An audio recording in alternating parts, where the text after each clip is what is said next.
नमस्कार दोस्तों, आप सभी का बहुत बहुत स्वागत है पीएस क्लास से भाई प्रशांत सिंह यूट्यूब चैनल में। जैसा कि आप जानते हैं, सबसे विश्वसनीय और प्रमाणिक सूचना लेकर के आपका अपना पीएस क्लास से प्रयागराज से प्रस्तुत होता है। तो इस समय की बहुत बड़ी वाली खबर आप तक पहुंचाने की कोशिश कर रहा है। तो प्यारे साथियों, आगे बढ़ने से पहले अगर अभी तक भी आपने चैनल को सब्सक्राइब नहीं किया है तो तुरंत सब्सक्राइब कर लीजिएगा। राइट साइड में बेल आइकन के बटन को प्रेस कर दीजिएगा ताकि वीडियो का नोटिफिकेशन सबसे पहले आप तक पहुंच सके। साथ ही साथ लाइक शेयर कर दीजिएगा। बता रहे दोस्तों कि उत्तर प्रदेश में अगर शिक्षक भर्तियों की बात करें तो उसे लेकर के बड़ी खबर आ रही है। शिक्षा सेवा चयन आयोग टीजीटी पीजीटी परीक्षा कब करा सकता है। इसी के साथ साथ लेखपाल की नई भर्ती 7,000 पदों पर बहुत जल्द आने जा रही है। और इसी के साथ UP TGT PGT UPHSC exam की तारीख का कब होगा ऐलान। संस्कृत विद्यालय में शिक्षक भर्तियों को लेकर के बड़ी खबरें निकल करके आ रही हैं। और इसी के साथ UP triple SC, UPPSC, SSC, अन्य खबरें भी पीएस क्लासेस आप तक पहुंचाने की कोशिश करने जा रहा है। तो चलिए दोस्तों शुरू करते हैं। सबसे पहले जो है यहां पर बड़ी खबर निकल करके आ रही है। अगर बात करें तो संस्कृत विद्यालय को लेकर के नए आयोग को संस्कृत शिक्षकों के चयन की नहीं दी गई है जिम्मेदारी। 973 संस्कृत स्कूलों में शिक्षकों की भर्ती कौन करेगा पता नहीं। बताया दोस्तों कि शिक्षकों के लगभग आधे पद खाली हैं। बताया जा रहा है कि संस्कृत विद्यालयों और महाविद्यालय में शिक्षकों के लगभग आधे पद खाली हैं। 17 मार्च 2023 को शासन में हुई बैठक में प्रस्तुत रिपोर्ट के अनुसार एडेड संस्कृत माध्यमिक विद्यालय में अध्यापकों की सृजित 2085 पदों में से 1064 कार्यरत थे और 1021 खाली थे। प्रधानाचार्यों के सृजित 570 पदों में से 263 कार्यरत हैं और 307 रिक्त थे। महाविद्यालय में प्राचार्य के 403 पदों में से 154 कार्यरत हैं और 249 रिक्त थे। और शिक्षकों के अगर बात करें तो 1889 पदों में से 960 कार्यरत हैं और 929 खाली हैं। इसी के साथ दोस्तों बताया जा रहा है कि संस्कृत विद्यालयों में लौटेगी चमक। 13.65 करोड़ जारी किया गया है। प्रदेश सरकार से सहायता प्राप्त और 50 साल से अधिक पुराने माध्यमिक संस्कृत विद्यालयों की चमक लौटेगी। प्रोजेक्ट अलंकार के तहत पहली बार इस संस्कृत विद्यालय में जीर्णोद्धार के लिए बजट जारी किया गया है। और यहां पर दोस्तों बताया जा रहा है कि प्रदेश के 403 सहायता प्राप्त संस्कृत महाविद्यालयों, 570 माध्यमिक संस्कृत विद्यालय में शिक्षकों की नियमित नियुक्ति कौन करेगा यह तय नहीं है। सरकार ने 28 मार्च 2018 को उत्तर प्रदेश माध्यमिक संस्कृत शिक्षा परिषद संस्थानों के प्रधानों, अध्यापकों, संस्थानों के अन्य कर्मचारियों की नियुक्ति एवं सेवा शर्तें विनियमावली 2009 में संशोधन के बाद सहायता प्राप्त संस्कृत विद्यालय में शिक्षकों के चयन का अधिकार उत्तर प्रदेश माध्यमिक शिक्षा सेवा चयन बोर्ड को दिया था। 2019 में माध्यमिक शिक्षा विभाग के संस्कृत माध्यमिक विद्यालय में 1282 शिक्षकों की नियुक्ति का याचन भी भेजा था। इस प्रकार महाविद्यालय में शिक्षकों की नियुक्ति की जिम्मेदारी उत्तर प्रदेश उच्चतर शिक्षा सेवा चयन आयोग को दी गई थी।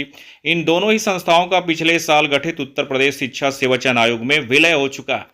नवगठित आयोग की अध्यक्ष प्रोफेसर कृति पांडे का कहना है कि संस्कृत शिक्षकों की नियुक्ति की जिम्मेदारी आयोग को नहीं मिली है। ऐसे में सवाल है कि इन संस्थाओं में नियमित शिक्षकों का चयन किस माध्यम से होगा। नियमित शिक्षकों की नियुक्ति में देरी के कारण ही एडेड संस्कृत माध्यमिक विद्यालय में 2019 से संविदा पर शिक्षकों का चयन हो रहा है। और इसी के साथ दोस्तों हम लोग बात करने जा रहे हैं आपके सबसे बहुप्रतीक्षित खबर, जिसका नाम है यूपी टीजीटी पीजीटी शिक्षक भर्ती की परीक्षा कब होगी। तो इसे लेकर भी बड़ी अपडेट निकल करके आ रही है। फिर एक बार आपका अपना पीएस क्लासेस आप तक सूचना पहुंचाने की कोशिश कर रहा है कि जो लगातार खबरें निकल करके आ रही हैं, दिसंबर माह में यूपी टीजीटी पीजीटी और हायर की जो परीक्षा है उसको ले लिया जाएगा।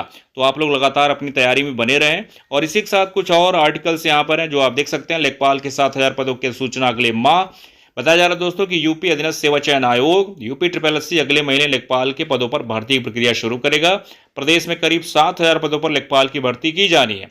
सूत्रों के मुताबिक अक्टूबर के पहले हफ्ते में भर्ती के लिए विज्ञापन निकाले जाने की तैयारी है। अभ्यर्थियों को विज्ञापन निकलने के बाद करीब 1 महीने का समय आवेदन करने के लिए मिलेगा। आवेदन मिलने के बाद लिखित परीक्षा आयोजित की जाएगी। सूत्रों के मुताबिक इस वित्तीय वर्ष के अंत तक भर्ती प्रक्रिया को पूरा कर लिया जाएगा। शुक्रवार को मुख्यमंत्री योगी आदित्यनाथ ने एक उच्च स्तरीय बैठक में राजस्व विभाग के खाली पदों पर भर्ती प्रक्रिया जल्द शुरू करने के निर्देश दिए थे। इसमें लेखपाल के साथ साथ लिपिक संवर्ग के बात करें 2000 पदों पर भी भर्ती की जाएगी। इन दोनों पदों पर भर्ती के लिए अधीनस्थ सेवा चयन आयोग को जल्द ज्ञापन भेजा जाएगा। और इसी के साथ इस बार 2 दिन हो सकती है पीसीएस प्रारंभिक परीक्षा। अभ्यर्थियों की संख्या के हिसाब से नहीं हो पा रही है केंद्र की व्यवस्था। पर्याप्त संख्या में केंद्र नहीं मिले तो 26 एवं 27 अक्टूबर को होगी परीक्षा। उत्तर प्रदेश लोक सेवा आयोग यूपीपीएससी इस बार सम्मिलित राज्य प्रबंधन सेवा पीसीए 2024 की प्रारंभिक परीक्षा 2 दिन करा सकता है।